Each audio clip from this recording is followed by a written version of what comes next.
Hey guys, today I want to show you how I trim a Packer brisket. That's all we're going to do in this video is trim it.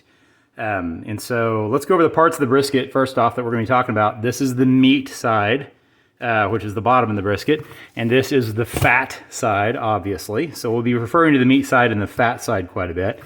And the other few things we'll be referring to are the flat, right here with these long striations you see. This is the flat.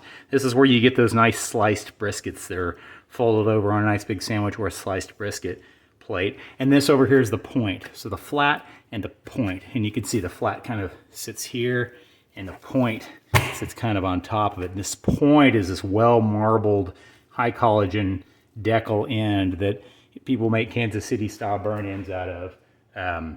It's a lot different texture, and so you're generally, when we're done with the brisket and it's all smoked and cooked, we cut it right in half and we slice this flat up into slices, and then we either cube this or slice the point. But anyway, point end, flat end, fat side, and meat side.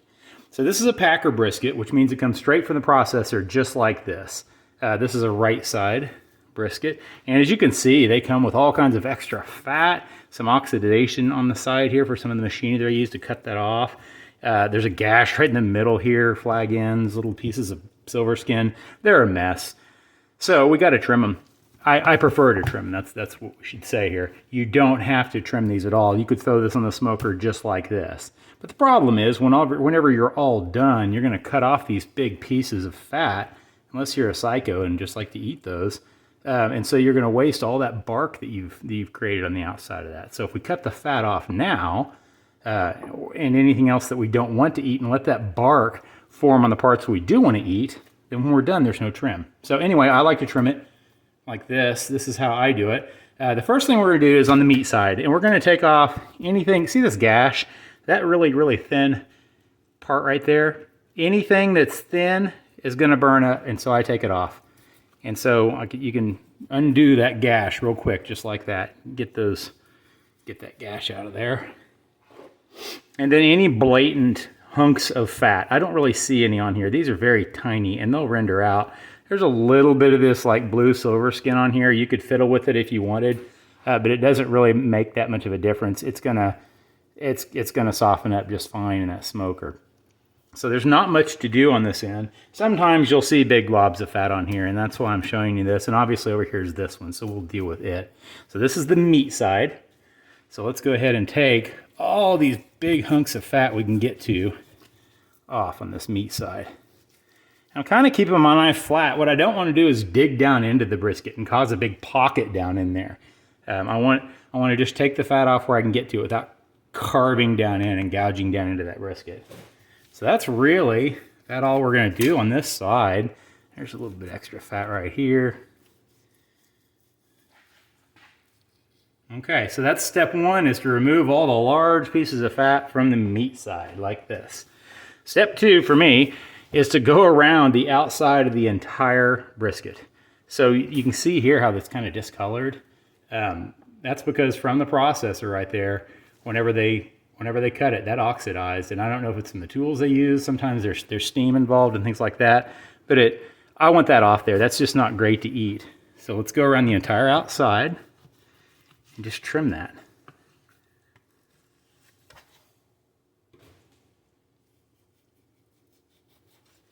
All right. This side looks pretty good. Now, and down here on the end, when this flat kind of descends to the very edge. See how little that is? It's very, very thin. I usually round that off because that part right there is just really going to overcook to too much of a degree.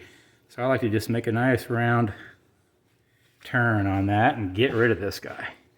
It's just so thin. That muscle is like 3/8 of an inch thick. It's no good.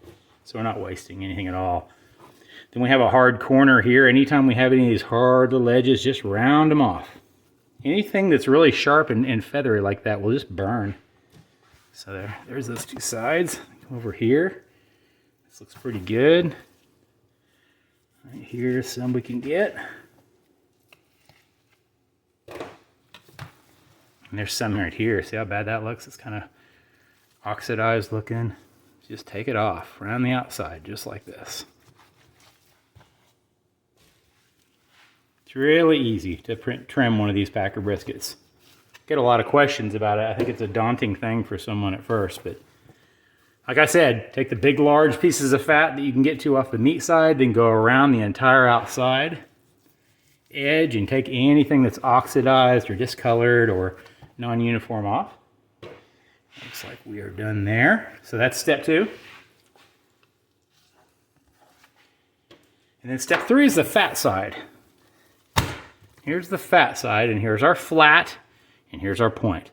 I like to remove most of the big hunks of fat from the point, just because it's so juicy and has so much fat running through the middle of that decal and that point that you're not going to risk this getting dried out at all.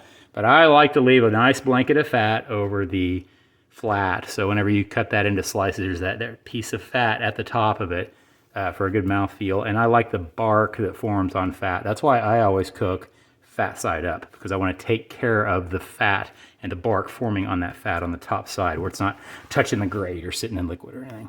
So step 3, take the big chunks of fat off the point, again around the outside here where any of this large stuff is that we can get to, and just leave 1/4 to 1/2 inch of fat on this.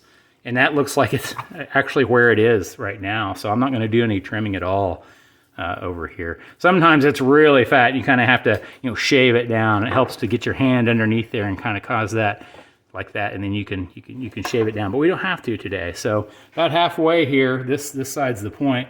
We'll just start stripping some of these big pieces of fat off of here. Just no reason for them.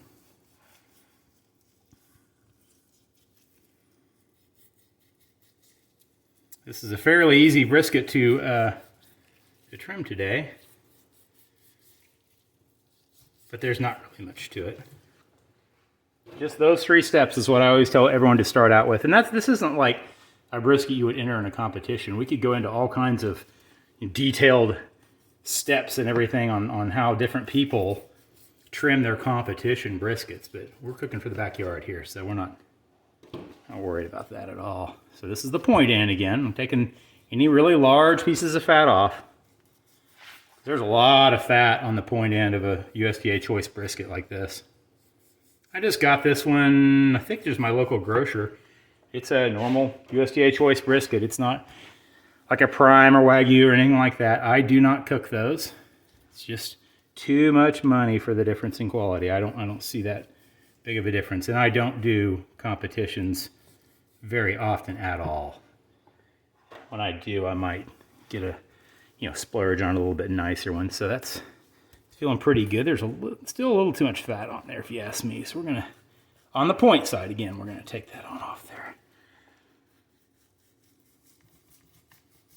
That's better. And this one had a really nice blanket of fat over here for those slices. I wanted to show you this video in real time. I don't want to speed anything up so you can see exactly how long it takes to do this. And there's no hurry, so it just doesn't take very long. It's not a very severe or extreme trim. We're done. All right, so the point is pretty cleaned up there. We could, fiddle with this for a long time and get it really looking pretty if you're in the artsy type. I'm going to call that good.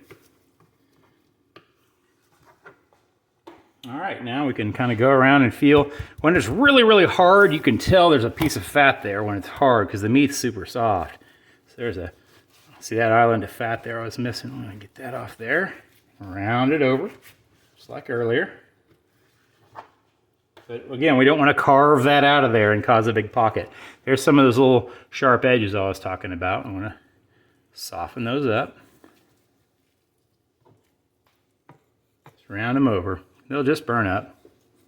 So take them off now. All right, so there is a trimmed Packer brisket. We have the point with most of the big, large islands of fat kind of taken off of it. We have a nice blanket, 1/4 inch, maybe 3/8 of an inch of fat over here on the flat. And then we have a nice, good, clean meat side with no gouges or pockets down into it. And this was a pretty big gash from the processor, but I cook meat side down, like I said earlier. We're just not going to see that. So there it is. There is a trimmed Packer brisket. And that is how I do it. Oh, I'd say 9 times out of 10 when I'm cooking brisket. That's exactly what I'll do to all of them that go in the smoker. So thank you guys for watching. I hope this really helps.